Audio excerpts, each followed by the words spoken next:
My name is Jonathan Parks, and welcome to Jonathan's Nature Crafts.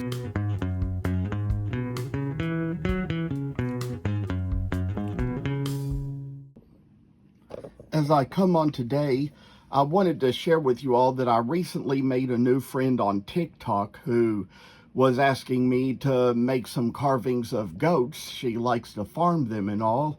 And it just so happened that at one time I had a little pattern for a mountain goat that I had previously made, and it was one that was kind of made from a scrap, and I kind of took the shape of the pattern and made another one like it, a little pattern from it.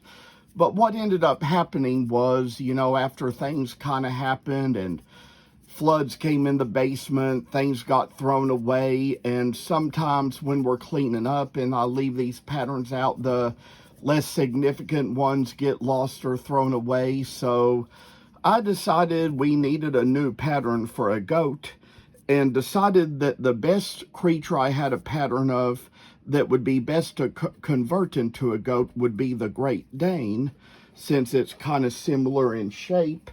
The Great Dane pattern is pretty big, but if I need to make the goat any smaller, I can just shrink it out. But since the pattern is pretty big, it kind of gives us an advantage and allows us to make it so we can kind of draw it out in ways where we have plenty more advantage than we would trying to convert anything much smaller. I don't know how to explain it, except that it's probably just gives you a little more drawing space. That's probably the best way I know to. And there's probably also some things where I kind of had these goats up on Google a while ago, and I'm going to pull them up right now and try to just kind of get the pictures in again. And sometimes also, you know, you kind of look up the breeds, and then there were just some that I kind of saw in little images, and I'd say the ones I kind of liked the best were probably the pygmy ones, and that's what I would probably just bring up here. Saw those in a petting zoo once and found out what they were, so, you know, put Google on images now.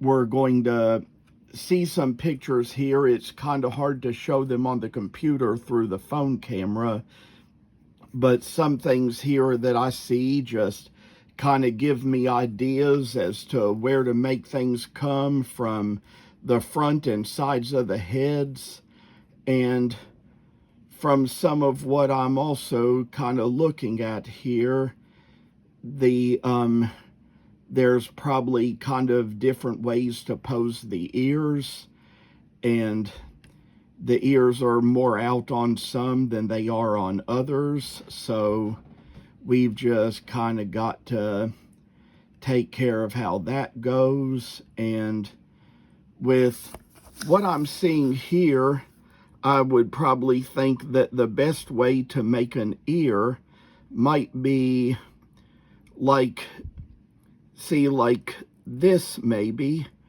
and kind of make it so we got the place in there, and also just kind of make the horns around the ear. So with all the different ways I see the horns are in the pictures, I might see a way that I might like best here to kind of pick out, and then, you know, seeing that horns can kind of go a little bit above the ear, kind of draw in a line kind of like this to make the horn, and when it's going to come down to it, we might see things a little bit better to come.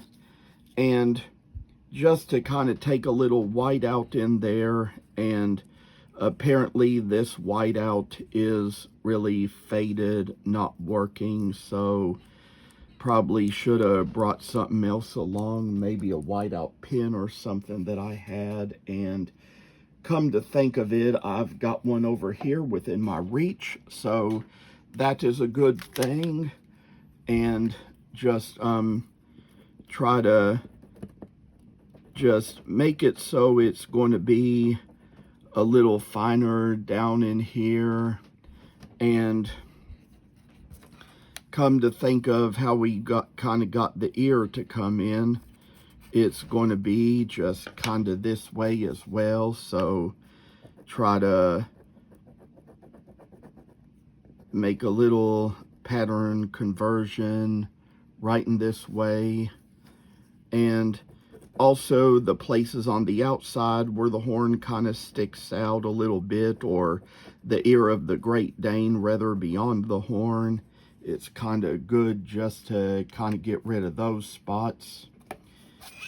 We kind of also want the muzzle to be a little bit more like a goat's muzzle and not like a Great Dane's muzzle, so we've kind of got to put something down in here to kind of change the size of the muzzle a little bit.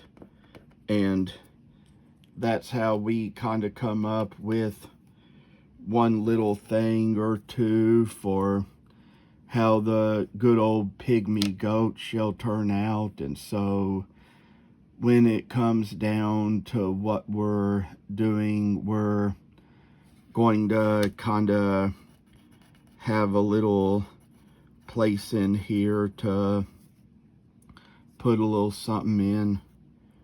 And probably to that matter, just to kind of make the horn fit the head a little better, try to remove a little bit more off the top of the head, try to put in a little place for a little bit more of the horn, and just draw the line right in the place where it has to go. So this is where we get it from. And for one thing, I see how it is with all these goats and all these pictures, and there's a place where you come along and have to figure out where to put their beard. So probably just make the chin a little wider and put in a little spot there. Try to get a little place right in like that, and then just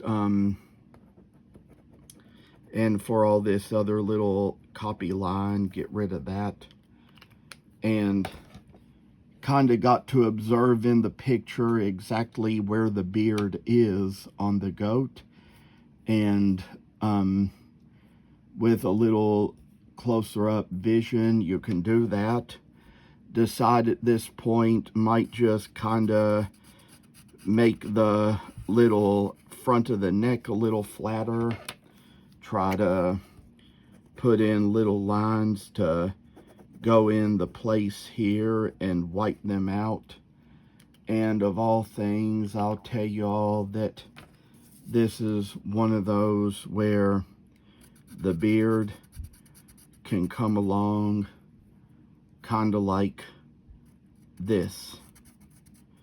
Of course, it's going to probably need to come out a little more than that, so this is where we kind of make the little curve for it and just put it where it goes, like I say below the feet.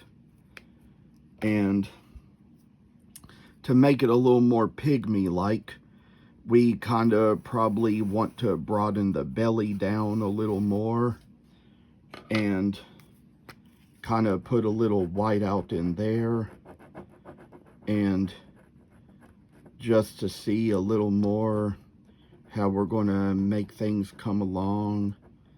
There's other little steps we'll follow along as well. So from what I'm seeing and for the way a goat's legs are, it would probably be good to have them kind of a little more out like this, and see just what we do just to try to make their little hooves come in easily. So there's a little observation you have to take in the picture to see how we're going to come up with how we do the little goat hooves. And so it's going to probably be like with this little pattern, how that we might do an extra video, because I don't know how much work I can get done in one, but we're kind of going to try to make this little spot here where we get a little bit of kind of working in the space and just put in the little hooves. And to see about where the tail is, this is about the place where it has to come up. And to look at the goat's body, you know, you just kind of have to make a mark right along here and just kind of like see how we kind of have to broaden the back a little bit and make the neck a little broader. That's part of the goat's body chemistry and how that really has to go. So putting all that in place, let's get rid of this Great Dane tail and kind of come up with a new way to get the goat pattern in. I'll mention to you all that this is only a Xerox of the Great Dane pattern. I still have the original Great Dane pattern that I made on its original sheet, but this is kind of a Xerox that I made to convert it from. And from what I kind of see as we come into the pictures, there's a place come along where you have to see that the tail will kind of go up a little bit. So I tell y'all that it's just one thing we do or find out by our own little observations and make it just the way it is. So come to think of that, we just got the tail in place and kind of got to move along to where we just got the feet and all coming right in its place, and come to see where this is going to be. It's going to be a fine little line to take care of what we all need to do when it comes down to what we've really got. So with all this in mind, we're kind of going to make the hooves just like this and kind of like draw them in place so we got good little pygmy goat feet. And probably when we do another video, we're going to go back over some of these other lines that will be needing to be done, and some of the work that involves will be made complete. So I just want to tell you all, thank you so much for watching, and take care. Have a blessed day. Thank you for watching, and please subscribe to this channel. I hope you enjoyed the video, and I'll see you in the next one.